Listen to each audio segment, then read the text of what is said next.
মৌলানা ভাসানী সাহেব ঐতিহাসিক সব ঘটনা, কেউ একজন তার বক্তৃতার আগে দিয়ে কেউ একজন পরিচয় মানে দিয়ে বলে না, বক্তৃতার আগে বলে না আফ্রো-এশিয়া, ল্যাটিন আমেরিকা, ইত্যাদি। মৌলানা ভাসানী দাঁড়ায় ওই যে সব মানুষ দিলে তাকে সরায় দিয়ে বক্তৃতা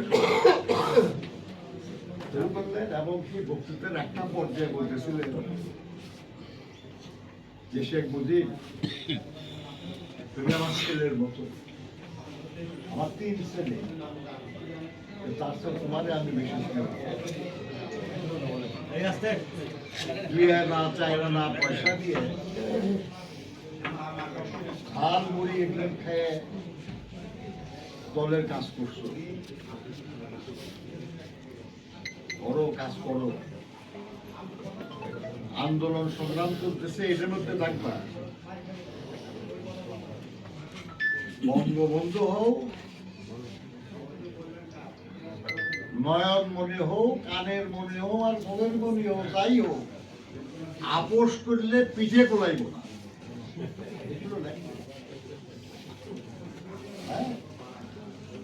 এরকম বলার সাহস আর কারো ছিল। বাংলাদেশ স্বাধীন হওয়ার পরেও একটা দারুণ কথা বলছিলেন মৌলানা ভাসানী, তুমি তো বঙ্গবন্ধু না, তুমি তো এখন বঙ্গবল্টু হয়ে গেছো। মনে আছে আপনাদের? বঙ্গবল্টু। এই বঙ্গবল্টু শব্দটা আমাদের সেক্রেটারি ছিল মোতালিব সাহেব।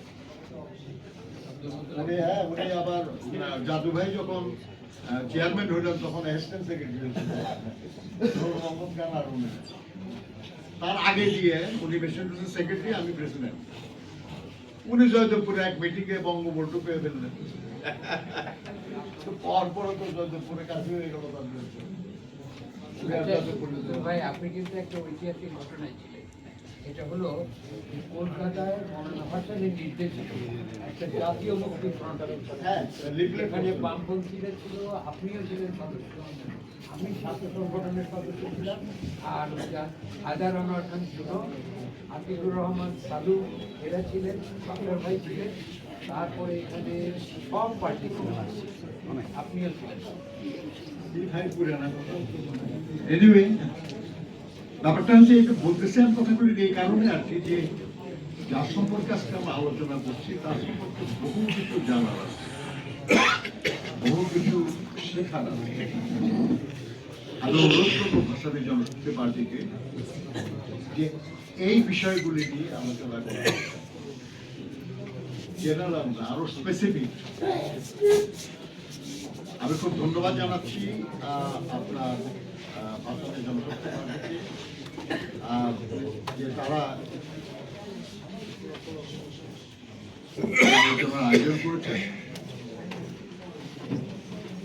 এবং তারা শামসুজ্জামান দুজু এবং নাজমুল হক নান্দুর মতো এদের এখানে নিয়ে আসছেন, যারা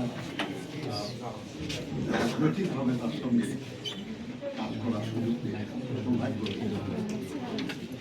আমি আরেকবার আপনাদের ধন্যবাদ জানাই, এবং মন্ডলী এবং প্রিয় সাংবাদিক ভবিষ্যতে নিশ্চয়ই আবার দেখা হবে আপনাদের। ধন্যবাদ।